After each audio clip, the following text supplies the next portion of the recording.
Valley Club, Tower Mode, and Zombie Scarlet Witch are both coming back next week.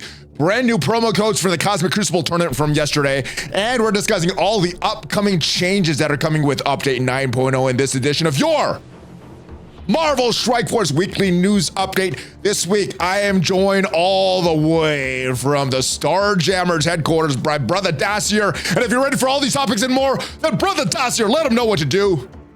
Let's go smash it. Yeah, welcome back to the ValleyFlyin channel and your Marvel Strike Force Weekly News Update. We do this every single week, keep you up to date on everything that has happened and is upcoming in Marvel Strike Force. And if you haven't done so already, hit that subscribe button for more Marvel Strike Force content. If you get some value from this video, hit that like button as well. And if you want to stay notified as soon as a new video goes up, ring the notification bell. But it has been a while, Brother Dacier. Some people are saying that we have a beef going on. How have you been, though? We are here. We're together. The beef. We are. The apparent beef has been squashed. How are you doing, brother? I'm doing great. How are you doing, man? Good. Now, we just shot a video for your channel about GT20. What are the characters upgrades? So make sure you go over and check out his channel. But yeah, let's get into some Marvel Strike Force. Let's get into these promo codes. Did you get to them work yesterday from the Cosmic Crucible tournament?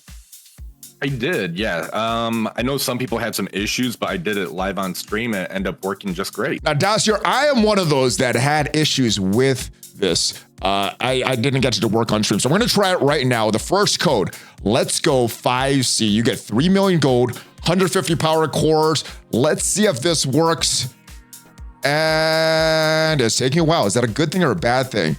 I got it. Okay, we got it. We got it to work finally. 3 million gold, 150 power cores. Let's go for the next one. There's one more that I did not enter. It did not work previously. It is Happy 7cc MSF. So let's copy that, paste that into the chat, and let's see if that works for me. This should be for 400 L3 training modules and 100,000 T3 level 1 ions. So let's redeem that, see if it gets close. It's taking a while. All right, we got it. So it didn't work yesterday. And if these codes weren't working for you yesterday, Valley Club, make sure you try them again, because I tried them at least 10 times each on stream and they did not work at all. But as you can see, they both worked here. All right, let's get back into the game and talk about some of your thoughts from the Cosmic Crucible tournament.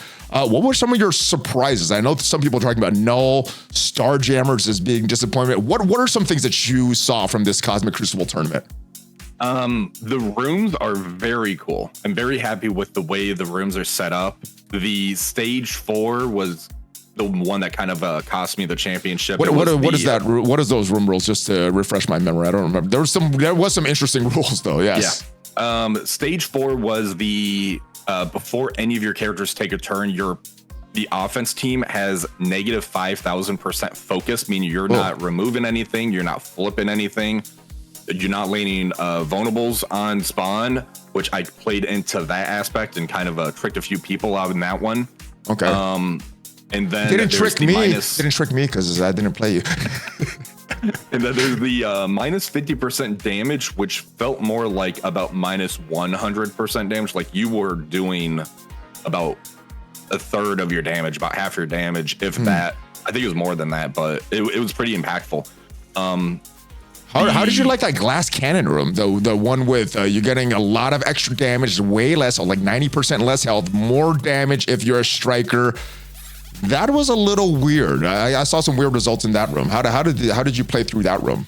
I like that. I like it. So that one there, I was using the Odinati team, but you didn't need a pre-taunt because you could end up throwing Fortifier on Captain Britain and make him the pre-taunt off the bat. Throw Black Bolt in there. I had him as a striker, so that way his burps were actually doing something. Okay. And he also gave the health boost to the team. So I really like that room. The stage 4, the Black Knight with Illuminati Odin, that was an issue in stage 4 because you're not getting off that Black Bolt really anytime soon. So it was very impactful. I like the rooms.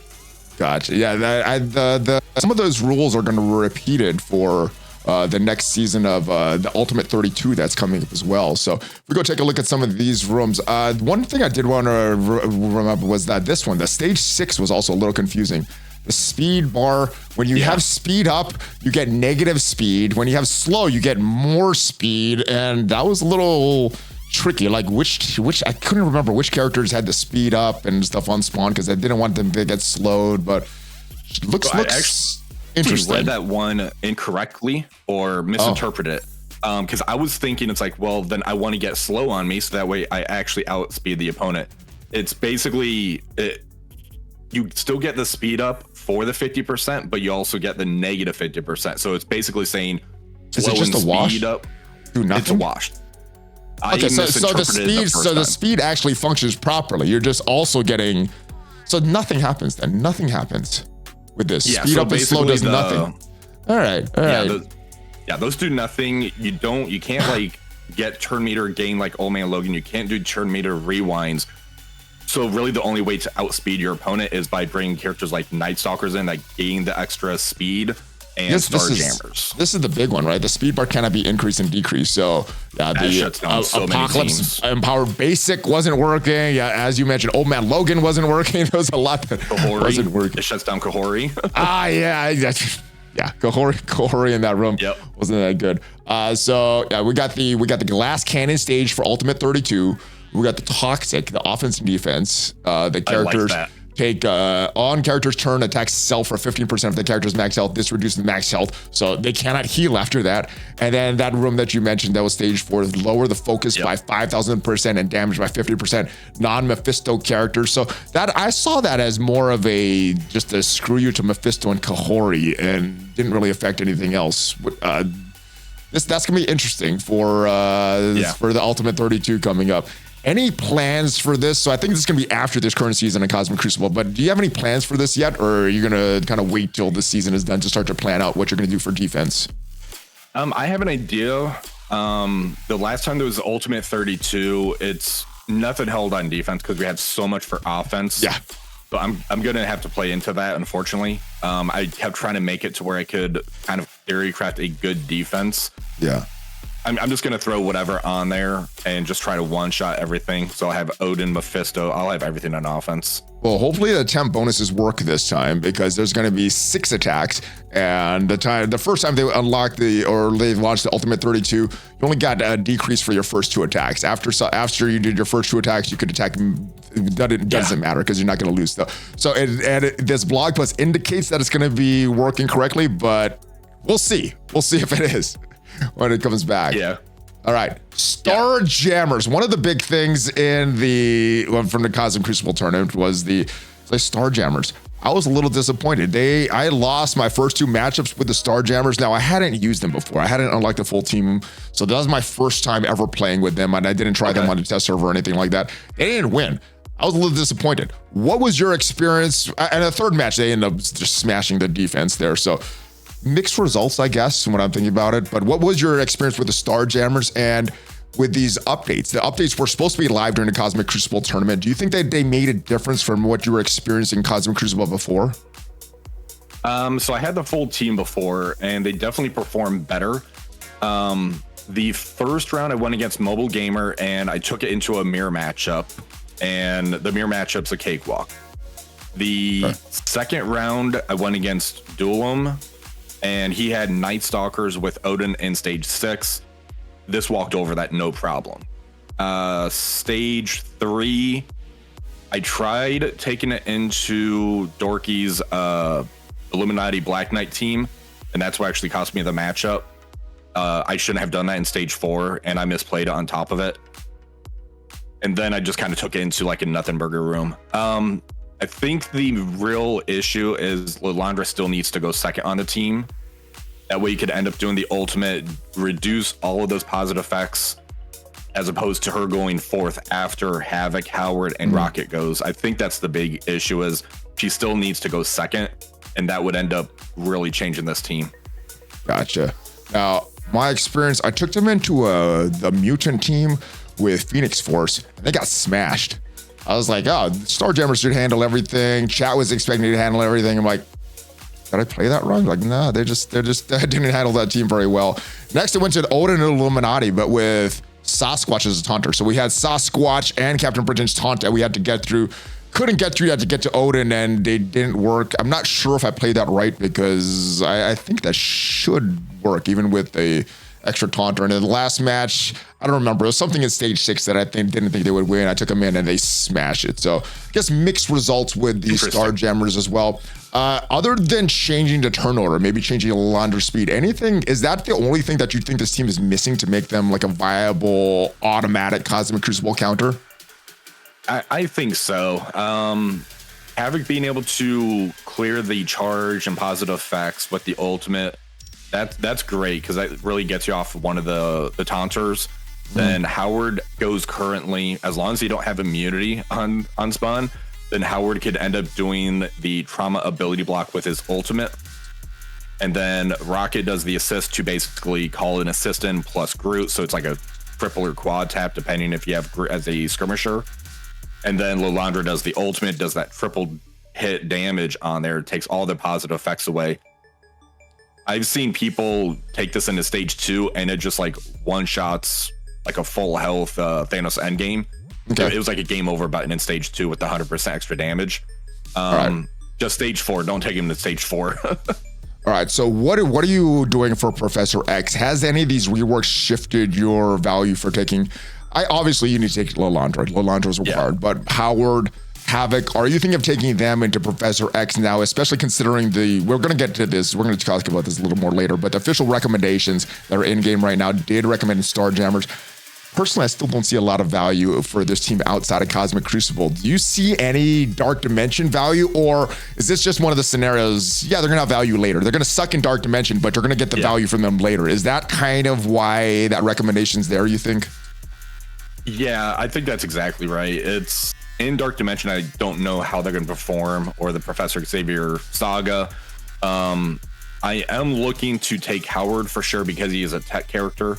I'm leaning towards taking Rocket because he's also tech, and I don't have a lot of techs on my roster for who I'm eyeing.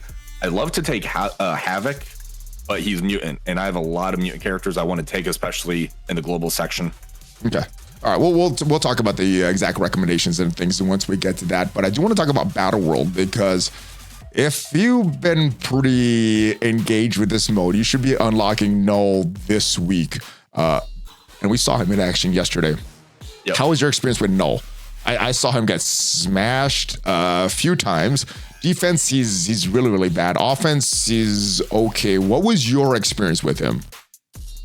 So I had him on defense for all 3 rounds. I ran him with the 3-piece Annihilators and Void Knight, so that way that gives him 2 symbiote characters to really boost his speed. Yeah. And it boosts the speed of Knull's or Gore, so that way he goes super quick. It got me 1 victory against Mobile Gamer. He ended up bringing Immortal X-Men into them.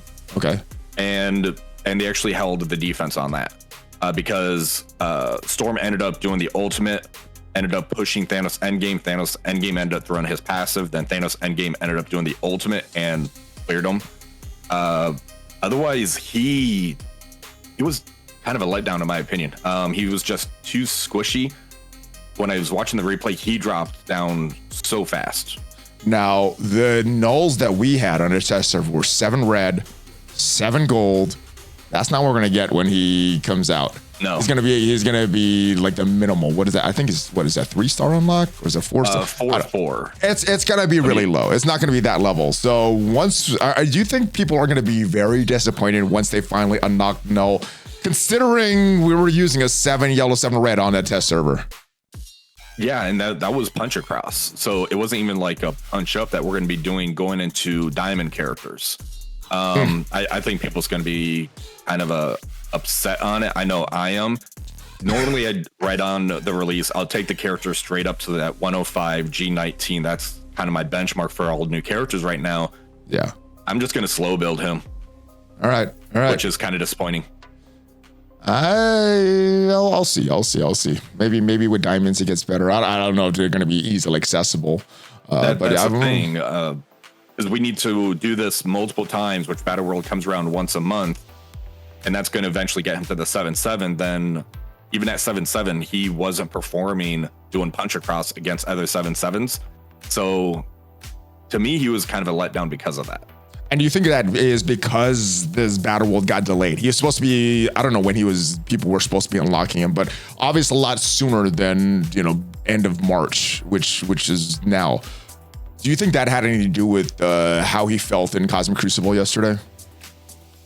I don't think so, because when they took it down, they still ramped up the shards. So we're getting like 100 shards for doing difficulty 5. I think if anything, it delayed him by maybe a month. And a month ago, he still would have been performing the same, because the only new characters we got since then would have been Starjammers and what about Liberty. So well that's when they took Battleworld down. What about when Battleworld probably should have been released? You know, one of the big things at the Player Summit was the devs wanted to get the roguelike game mode out as soon as possible, get into players' hands as soon as possible, because one of the things with Battleworld, they delayed that. They should have gotten into players' hands sooner, which means Knull should have gotten into players' hands sooner. Do you think his kit last year, his power levels last year, right when we got a lot of these Ares, post-Ares stat upgrades, would have been more impactful, or that squishiness would have still been felt, even if it was a last year character? If he would have came out around the same time as Annihilators, because that would have been September, him with Annihilators on release, that would have been very interesting and deadly, I think. Because we got Kahori, and Kahori already seems like she already has some counter mechanics to Knull before he was even released, so I don't know. But I don't know. Well, we'll see. We'll see once he's in more players' hands. It was a very small subset of players that got to use him, so we'll see. But Battleworld is back. What are your thoughts on Battleworld? How exciting are you to go in and auto with your Astral every day and find some team for this Herald mission? Was it challenging last time? Was it challenging this time? What are your thoughts on Battleworld? And I don't know, what kind of improvements are you hoping that they can make for the next round of Battleworld? For the next round, okay. For this round, what are your thoughts on that? Let's start with this one before we get to the next round. But what are your thoughts on this one? How has it been for you? Still disappointing and a letdown, because there's no leaderboard, and as you see on the screen, you guys currently have 557,000 points out of 100. So you only need to basically clear like one wave to go to the next day, clear one wave to go to the next day until you get to Knull. And then you just kind of kill them once, and then you can kind of chill as long as you get your one attack in. It doesn't feel competitive, I guess. I wish there was still a leaderboard, something to kind of push towards.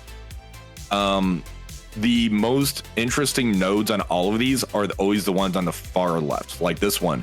Use your Cosmic and Hero, because at the end of it, they end up having Odin on as a boss node. The Global and Villain, that one's interesting because we have to use older characters. We have to use that Superior 6. It helps to throw Mysteria in because they get bonuses for the immunities, stuff like that. These Herald missions are usually pretty easy. It's usually just one wave. The elite missions are usually easy because if you have Astral, you could just auto it. I agree with you. The normal missions are probably the most interesting, especially on day 3, because then that last wave, it does get challenged. And let's see if we can see the enemies here. No, there's a Mephisto. There's a Mephisto at the end. That's when it gets rough. So, and I think you could bring in Odin, but this is when it gets tough. So you want to make sure that you time this properly. I can't remember what the timing was, but you got to time it properly. It was about a month ago that I did this and try to clear all the waves. So I do like the Cosmic Villain one, that second node. That's the Endless Vampire Wave node. That's interesting. I forgot about this. This is fun. Like this is the mechanic that I want to see more of, like weird stuff, that weird gameplay. And I think that's when we went to the Players Summit. This was one of the things they wanted. They wanted this to be kind of a weird game mode, new mechanics, new feel, but it ended up turning into like a Raids 2.0. And they mentioned that a few times as well. So this was not what they wanted. This was not what was presented to us, but hopefully in the second version, we will get some features to make it a little more fun, add more fun to this game mode, because I think there is something here. There's something here with the structure and everything like that, but I think they need to lean into stuff like the vampires and things more. Let me know in the comments what you would want to see from the next version of Battleworld as we go down and discuss the official recommendations from Scopely for Professor X. And if you want to see them, they're at this events section here. If you go to, where's that Professor X unlock? There it is. Right there. All right, so if you click on go, it doesn't do anything. So if you click on the I, that is when the recommendations. So let's talk about this real quick. And we expand on this fully in your video, but let's just give a quick thoughts here. So City. I think Blade and Oath are requirements, and I think because of the updated stats, I think you do need to be Vigilante. There's not a lot of great City characters that you can build up. Only ones that have the updated stats right now are Blade and Oath. Only ones that will have it will be the Vigilantes. So I don't think you go back and build a Spider Society or any Sinister Six, Superior Six. I think this is the best recommendations. Any feedback on this? Yeah, that's pretty much what I'm conceding because I tried definitely looking at it. It's like, do I want to take that Spider Society? The old outdated stats, No. I think that's going to be a detriment when we need to get those 3 stars on them. So unfortunately, I'm going to have to pull the trigger, I think, on the 3 new ones. Yeah, especially moving forward, right? Because after you bring them to level 105, put that gear tier 20 on them. If you do that, it's just pretty much for this Professor X Saga. You're not doing that for the raids. You need the Vigilantes for the raids. So I think it's a waste of resources to put anything on the Spider side at this point. Same. All right, Apocalypse, Ares, Orcus. I think Apocalypse is a good recommendations. What are you thinking off the top of your head for Villains Global? Obviously, I wouldn't make any recommendations until this gets closer. I wouldn't upgrade your characters unless you know for sure that you got this. But where are you leaning towards right now? Orcus, something else, some other Villain Global characters? So I hate bringing in like full origin traits when I plan for my Dark Dimension stuff. So them saying like Orcus, that means 3 tech characters, a mutant, and a mystic character. Mm-hmm. That doesn't sound terrible in that aspect, but I still like to try to spread it out a little bit. Okay. So I am looking at Lady Deathstrike. I am looking at Apocalypse. I want to take Agatha, who's a mystic character. I can see the appeal of Ares if you're like heavy into war and everything, but that him being required, I don't know if. Well, these are recommended. These aren't required. But one thing that Ares would have is the safeguard, and not have the enemy spawn with safeguard. That may be important in this Professor X Saga. That may be nothing in this Professor X Saga. So I don't know. We have Apocalypse who does the same feature. I always do that in Crucible. Yeah. Like people are like, "Why are you bringing Ares? You got Apocalypse." Like, oh yeah, they do the same thing. No safeguard. So I forgot about that. There's no, as I say that, there's no point to bring both of these characters because you're bringing them for the same thing, or not bringing them for the same, but you're bringing Ares for the same thing that Apocalypse does in his passive. All right, let's move on. Hero Global, Liberty, the new Liberty team. I was pretty impressed by Liberty and Cosmic Crucible. They're supposed to be a war team. I went in full Liberty yesterday. Obviously, I don't have my Liberty built up, but on the test server, there's equal stats. They were good on offense. We placed them on defense in that last round. They were pretty good on defense. So I'm pleasantly surprised by the performance of Liberty and Cosmic Crucible. Are you going to build them up? Obviously, Old Man Logan's a great choice. Jean Grey is a raid character. So getting that extra value after Dark Dimension, or I keep calling it Dark Dimension, after the Professor X Saga is probably a good thing for that. But Liberty for war, is that where you're leaning for the Hero Globals? That's going to be the one where I really want to wait because we have the Thunderbolts movie coming out early May. So I'm hoping that we get the new Thunderbolts team and they're going to be Hero Global because we ended up doing the vote on the poll for the Thunderbolts, which was Victoria Hand, should be a hero character, Hyperion, and Songbird. I'm hoping they're going to end up. And Ghost and Taskmaster, right? Oh, villain. Those two are villains, but the other 3 are heroes. So I'm hoping that I could try to maybe use them over Liberty. I want to see and really compare kits to see which one I want to go with. Yeah, and we discussed a little in your video. We don't know how long it's going to take to get to these characters. This may be months down the road, and Liberty is maybe not outdated in war, but maybe outdated for this. And there may be a new team coming on. But if it's really quick, Liberty might be the best option. All right, Villain, Cosmic. Annihilators, I think that's a great choice. Mephisto, that's a great choice. Knull, that's a great choice. I don't see any other characters. I don't see any other way to go with this. Anybody else that stand out for you for Villain, Cosmic characters? So Knull, we were talking about him as far as like how much kind of a letdown I think he was. But I think the reason he's on there is because of the darkness. So we're going to have the battlefield effect on our side for Mephisto. We're going to have it on the enemy side for Knull. They're going to have darkness. They're going to be hitting each other. I think that's why they recommended him. His kit looks solid on paper. It really looks good on paper. It looks great on paper. His new mechanics and all that, it really looks good. So I'm hoping that the version we see on paper actually translates to that. So I think this is the way that I'm going to go. And then Hero Cosmic. We need Lilandra. Starjammers are recommended. You talked about a few of those characters. Odin, I think, is a great choice. Kahori is a great choice. Lilandra's needed. You talked about Howard, not Havoc. Who are you leaning towards again? Howard and what is your Howard last choice? Rocket. Rocket for Starjammers. They're both tech. And okay. I have a lot of tech on my list as far as characters. So that's why I was leaning more towards Rocket. If I can spare the mutant, but I also want to make sure I have enough mutant gear for Professor Xavier once I unlock him. So I need to like really plan even beyond the Professor Xavier saga. So that makes sense. That makes a lot of sense. So that may be what I'm recommending. I'm really leaning. I don't want to build up Howard just for this and then not get a lot of value. So this would be the last thing that I look towards for that. But let me know. Howard at least has like a plug and play feature to where you can kind of shut down that turn meter. So you can always break them up. Is that just in Cosmic Crucible? Or is that in all game modes though? I thought that was Cosmic Crucible only. It's just Cosmic Crucible, but if you ever see like a Kahori or Super Scroll or any like speed characters, you can always throw her in there and just throw him in there and kind of shut them down until he takes his turn. Okay. Yeah, we'll see. I don't know if that's selling me on Howard though, but we'll see what it gets there. Let's talk about these new Vigilantes, a team that you may need to bring in for City, and it looks like they're the best choice. All right, this Vigilante team, you're going to need them. They're going to be for the new raids, which we're going to get to, and they are all about vulnerables. So Daredevil, he heals himself and Vigilante allies whenever an enemy with vulnerable is attacked. Even more so in the raids, he also lowers the damage of enemies with vulnerable.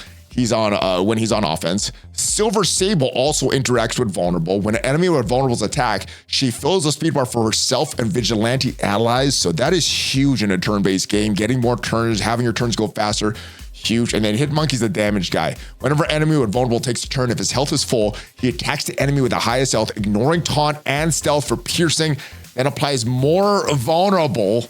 He also gains crit damage if anybody has vulnerable, and for each enemy that has vulnerable, he gains crit chance. So strong team. They look very good in the raids. Obviously, they designed this team to be great in the newest raids. What are you expecting from this team in Crucible, War, roguelike game mode, tower modes, pocket dimensions? What are you expecting from this Vigilante team? So they also have offensive capabilities. I think if you scroll down a little bit, they talk about your offensive mechanics right here. All right, let me. You want to read these? Or you want me to read them? I can if you want. Okay. All right. The offensive bonus. All right. Just for time's sake. Then you give me your thoughts on it. Offensive bonuses. Both Daredevil Modern and Silver Sable have offensive bonuses that reduce enemy potency. And Taunt and Terror is the man without fear. Daredevil Modern absorbs enemy attacks with taunts via special, ultimate, and passive abilities, while the rest of his teams utilize multi-target attacks to mow down raid waves, clobber enemies. Hitmonkey allows the squad to reload quickly by dishing out ability energy when they're eliminated. So helps them on offense.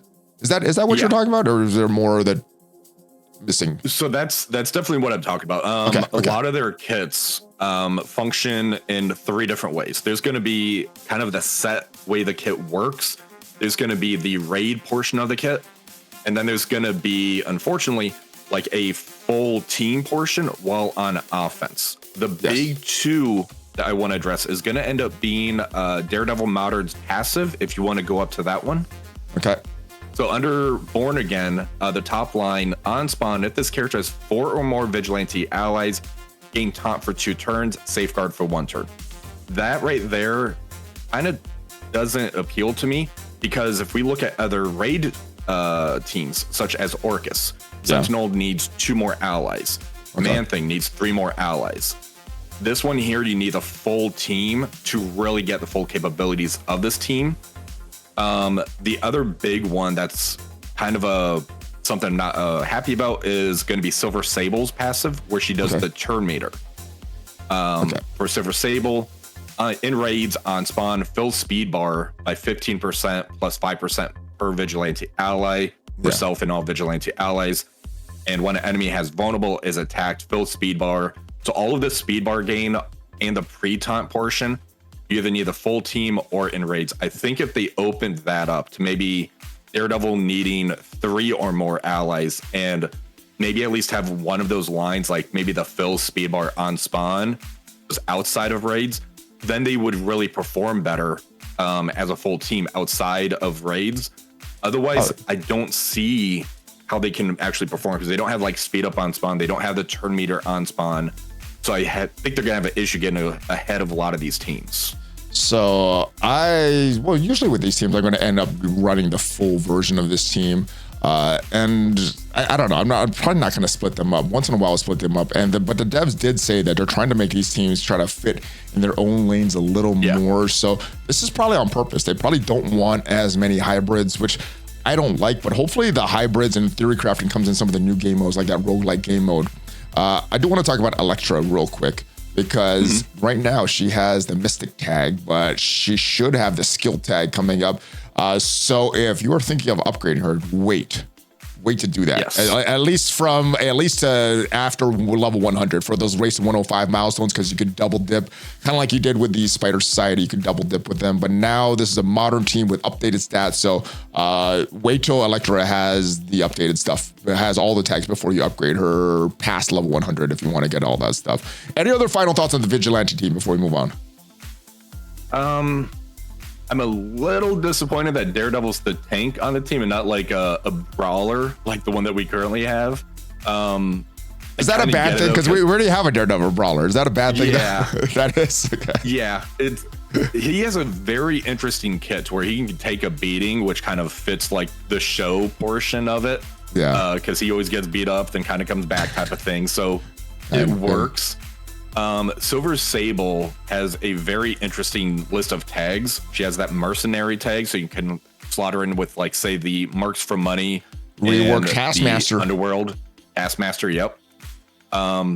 Hit Monkey, he's got a very interesting kit to me.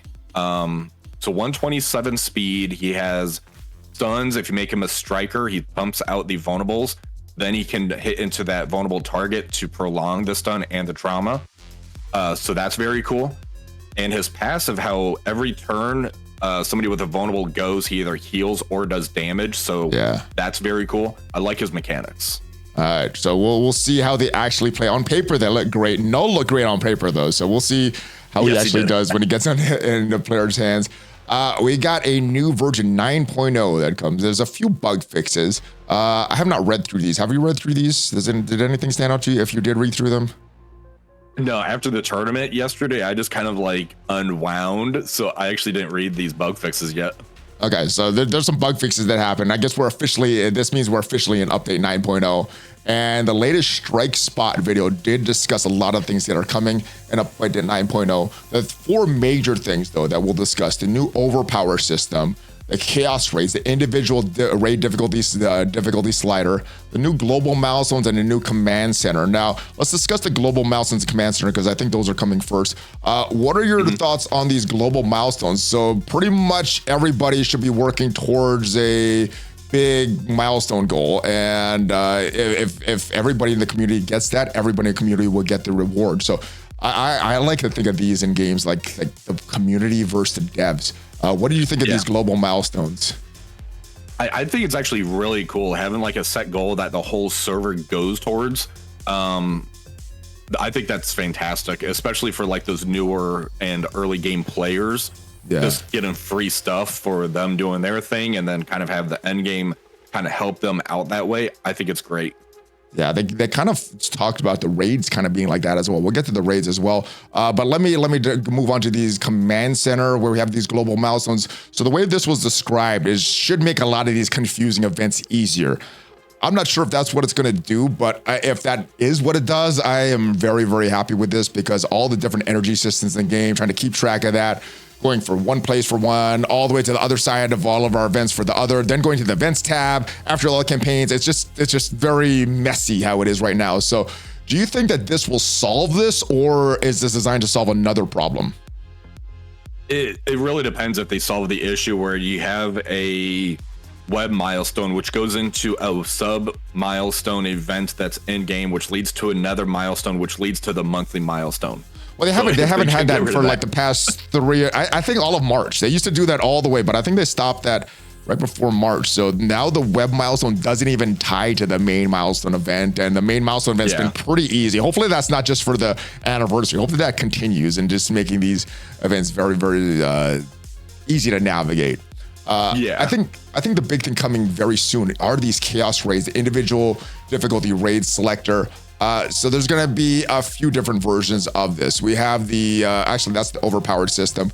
We have the chaos raids that's coming. Now, my notes on that, we have 2 versions. We have the chaotic storm, and that is going to be the new version. And that's going to be for the easier version for mixed alliances that have high level players and new players. What you could do, the difficulty will be on an individual basis. So you could change the difficulty per node. You could change the difficulty of the boss. You could reset this while you're in the middle, and everybody's going to have a different difficulty.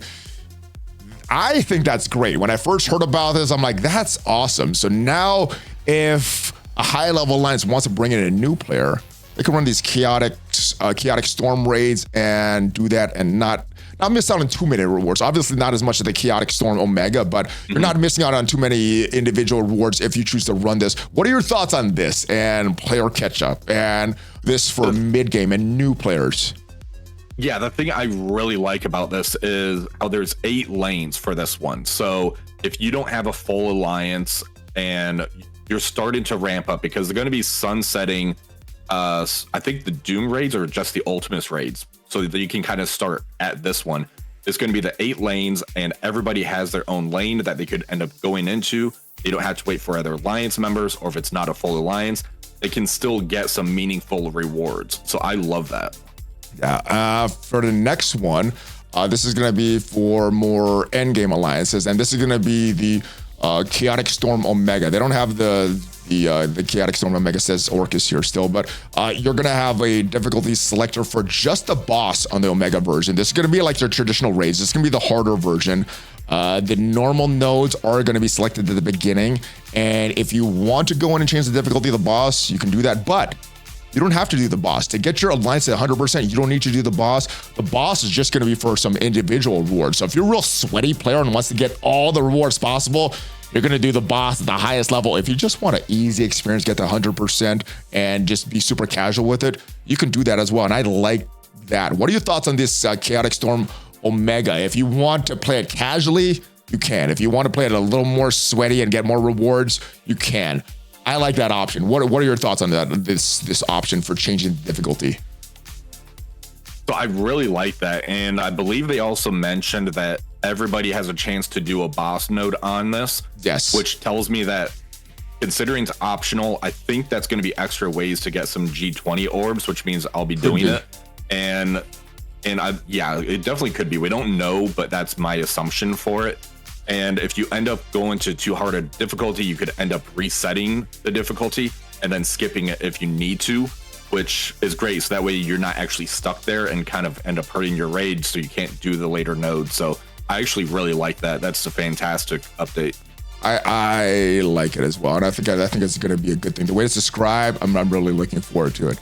The other thing that was described in this video is this new overpowered system, which is not really in the game yet, but the icon is kind of there. You can't really do anything with it yet, but it should be coming sometime in update 9.0. And what they said is that this overpowered system, it is going to be based on, it's going to have different ranks for your characters. So this example, they're showing Odin's at rank 9. Those ranks will be based on gear, ISO 8, levels, not based on any stars, no red stars, no gold stars. So I think that's a good thing. I know some players were like, hey, this is the huge advantage for whales. I'm not sure. If it was based on stars, I would say, yeah, this is just making the Krakens better. Because it's only based on those 3 things, the gear, ISO 8, and the level of the character. I think of a brand new character, as soon as you get them unlocked, you could get them to a really high rank, even though they may not have a higher power. And that could be a good thing. I see the fear of the community, right? You're making stronger characters even stronger. That's always a big fear. I'm trying to look at the bright side of this, and I do have kind of a wait and see approach. What was your thoughts on this? Is this a totally bad thing, a good thing? I know some envoys were able to test the overpower system on the test server. I don't know if you were able to test it or not. So what are your thoughts on this right now? So I don't remember testing the overpowered system because I was really busy during that time. Okay. Yeah, I didn't get a chance to test it either. I think I was one of the few that were still kind of pushing back on it. Because I know Dorky was at first, and then he's like, okay, so yeah, it's not as bad. And then it kind of clicked into his head as far as the 50% damage and 50% focus. Because I was set on that portion of it. It doesn't sound good. Making stronger characters even stronger. It doesn't sound good. Right. So like if you look at the Ultimate 32, that stage 3 that we had where it was the turtle shell, that's the one that gave you the 100% extra damage. When Thanos Endgame got pushed at the 100% extra damage, he wiped your entire team off. This is going to be 50% damage. If they would have made it something where it's like a 20 or 25% for each of those, I would have been fine with that. 50% sounds pretty drastic to me on these new stat characters when you're already making them G20 like Odin.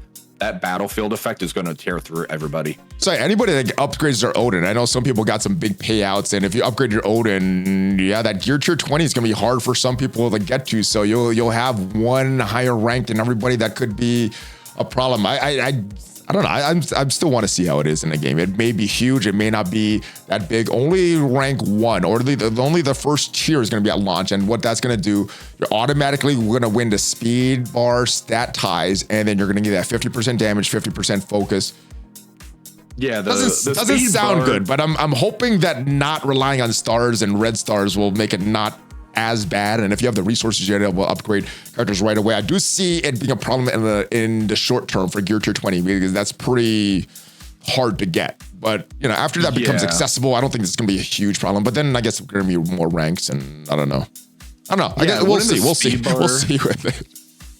Yeah, winning the speed bar tie, that doesn't really affect me because I can always try to craft a team to get ahead of the opponent or to try to throw them off to where they need to try to do other things around it.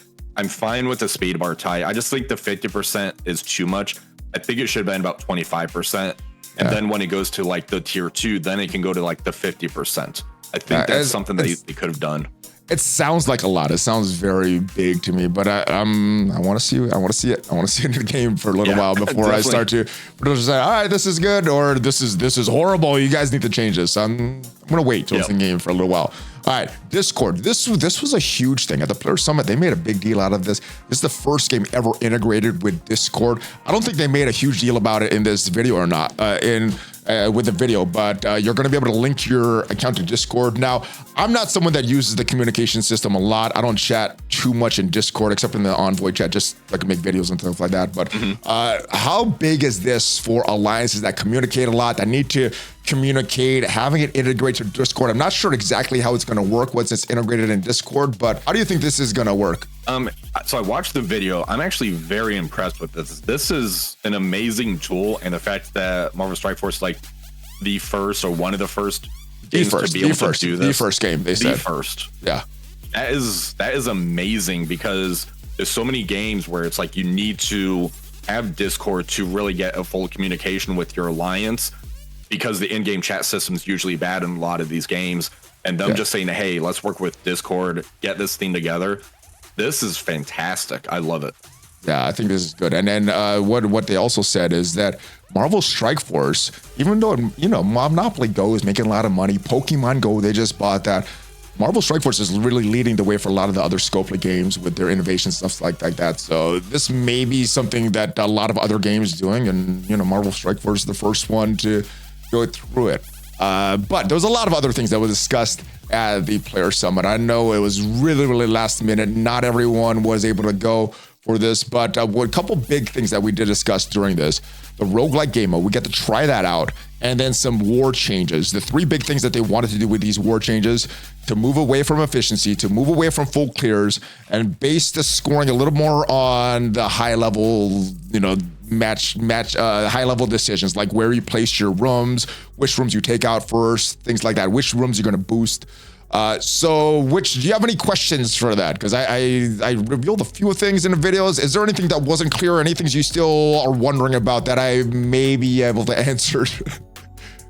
I think the big thing is them stating up front that they're leaning towards kind of stopping or slowing down the full clears. I think that's a great precedent and something to set to the community, because usually when something like that happens, like when the game of team first came out, for instance, or Heroes for Hire, it was more frustration because we didn't have the president like saying, hey, the full clears are going to start slowing down. I'm very curious as far as like how the moving away from efficiency, one initially was a race and then it went to efficiency, to what this new method is going to end up being. If it's not efficiency based, how the scoring is going to end up happening. So what I think they're still trying to work out the exact scoring, but one thing that they did want to implement was, as you clear either teams or rooms, other teams or other rooms would get harder and harder and harder. So, you know, your attacks in the beginning would be a lot easier. Attacks towards the end would be a lot harder. So you have to kind of make decisions on if you want to take out a room first and have these room bonuses apply and then maybe get less points for that, or do you want to go the harder version and get more points for something and then make it really hard at the end, but you might get more points. So I think they wanted to make it based on that, and there's a lot of details they have to work out with that, but I'm curious to see how that's going to be. I'm not really a war player. This may or may not make me interested again in war, because our alliance just kind of just does our 10 attacks, and then however we end up winning or losing, it just is what happens. But I'm curious to see how these changes will affect war. Yeah, and I take it the fog of war, like where you still need to clear like one side of a flight deck to get to the next thing. I take it that's still going to be in play, right? One of the questions I asked was, can that be removed? And they didn't say no. They didn't say yes either. So I don't know. That may be something that they play with. It may be something they play with. They may want to keep that though, just for some strategic things. But I asked a question about that, removing that. Because what that you. Oh, sorry. What was? Go for it. There's a delay, so we're trying to talk here, and then once so for me, one of the things that I didn't like about war was I can't just do all my attacks right away. Removing that fog of war would allow that. I'm not sure if that's something that they want to do though. So that's what I wanted to say. What did you want to say as we kept cutting each other off? Pretty much the same thing. I was about to say, you and I is kind of the same boat, where it's like, well, I don't want to wait an hour or two and then waste a team on like a subpar team. So if they like remove the fog of war, where it's like, I can just go straight to the bridge and take out some of the big boys with some of my teams. That would be kind of interesting. Yeah, we'll see what they end up doing though. But those are the goals that they want to get. So how they reach that, I guess there's a few different ways that they could do that, and we'll see if they bring something that the community will enjoy, or if they'll have to keep readjusting what they want to do. All right, we got some events going on right now. We have the Race to 105, which we talked about. So wait on Elector for that. We have the Legend of Born, which you need to score with Battleworld battles, Lalandra and Cosmic Crucible, X-Coin Orb, and then the fragments from getting the fragments from spending campaign energy. Lots of X-Coins in this. How hard are you pushing this? Are you getting this? Are you getting this X-Coin Orb?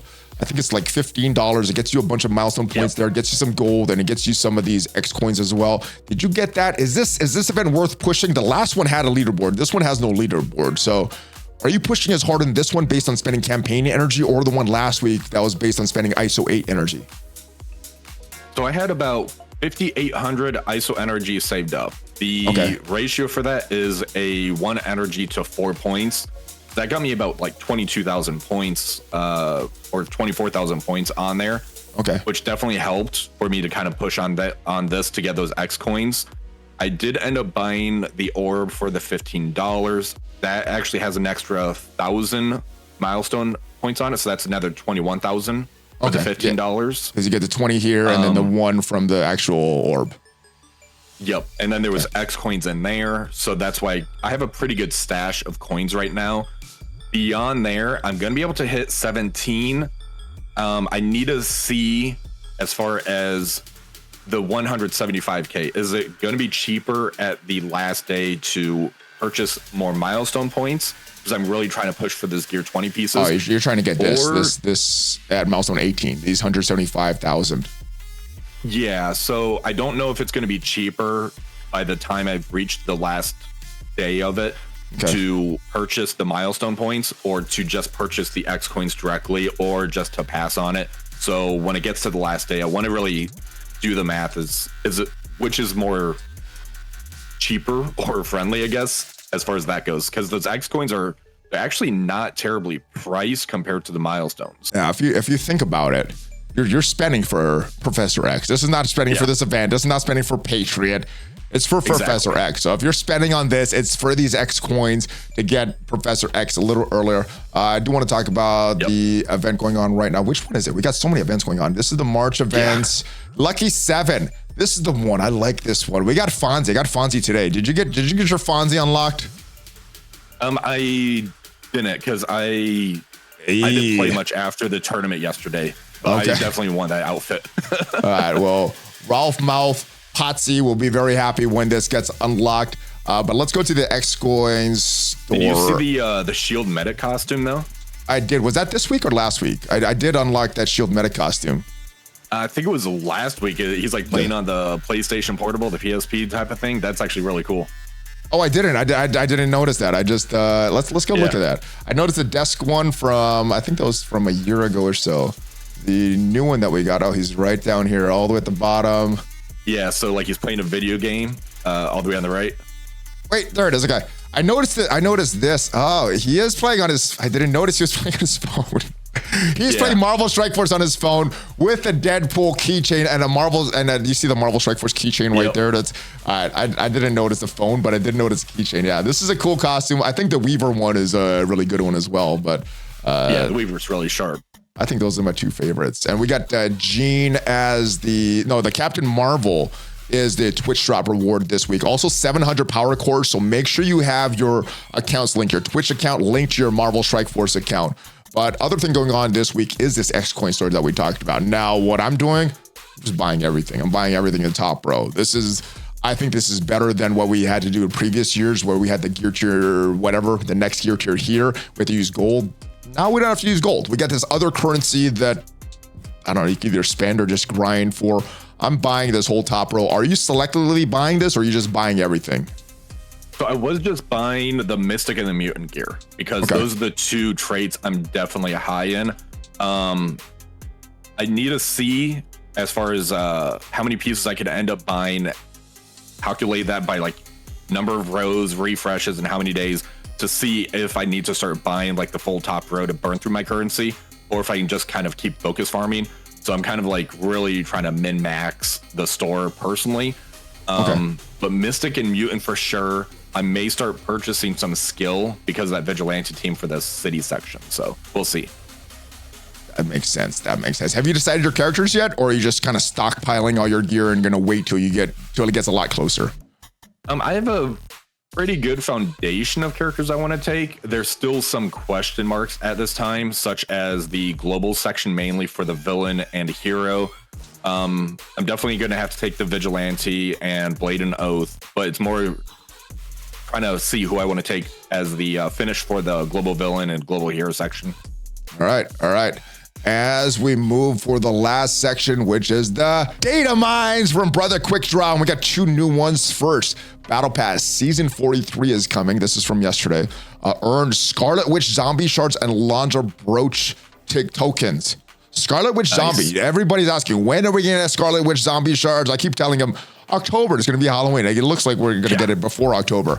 And usually with this, they have some shards in the free pass. So to me, this means Scarlet Witch free zombie shards for free next week. Is that what you're expecting as well, or just a paid path for Scarlet Witch Zombie? And will this make a difference for your roster as well? Like, will this get her to another star level for you, or will this just be like, whatever, extra shards, but it's not gonna make a difference for me? Yeah, I think I might actually get her up to the 5-star. I think mine's currently at 4-star, and I still love using her. She's great. Nice. Yeah, I used her in war, but not too much outside of war.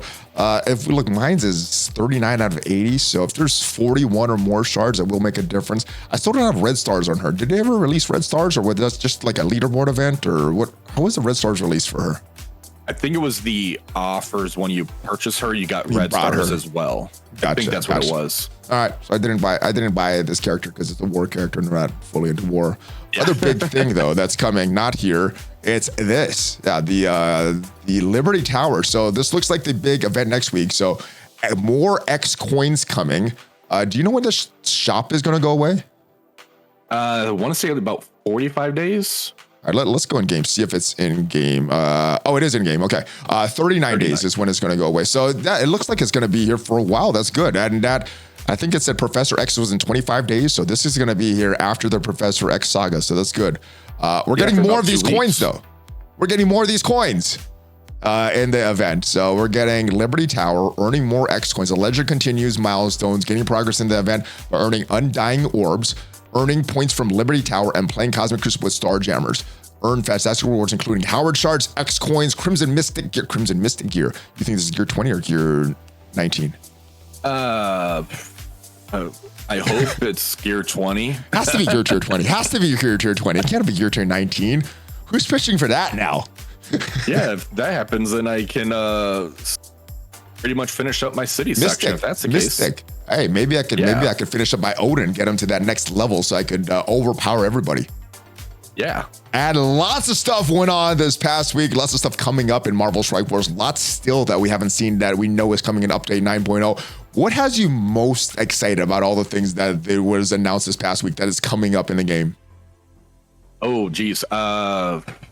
New raids are always exciting. So that's supposed to be coming, I believe, next week. I think it was March 27th is what they gave. So looking forward to that because new things kind of like theory craft and everything. We have the new season of Cosmic Crucible. Season 14 looks like it's going to be crazy, and some people may have Professor Xavier, which means that stage 5 is going to be brutal. So I'm looking forward to maybe towards the end of the season. Yeah, not now when it drops soon. But I'm looking for that roguelike game mode that's coming, that we got the play test. So this sounds very, very fun. If you guys ever played DC Worlds Collide, very similar to Elseworld and Digital Universe, kind of those two worlds combined. More aspects of Elseworld though. So very, very fun. Let me know what you're most excited about and what you're most hesitant about. I know some people aren't liking that overdrive system. Hopefully the codes work for you, Valley Club. And if you got some value from this video, leave it a like, and make sure you check out that video that we did on Dacier's channel about Gear 20, the best upgrades and everything to prepare for Professor X. And if you want to see the biggest mistakes that I've made in Marvel Strike Force, check out the video up there, and I'll see you guys next time. Are you ready for a Hulk fist bump, brother Dacier? Let's do it. All right, let's go. Hulk fist bump. ValleyFlyin, Dacier out. Have a great one, guys. See you guys next time.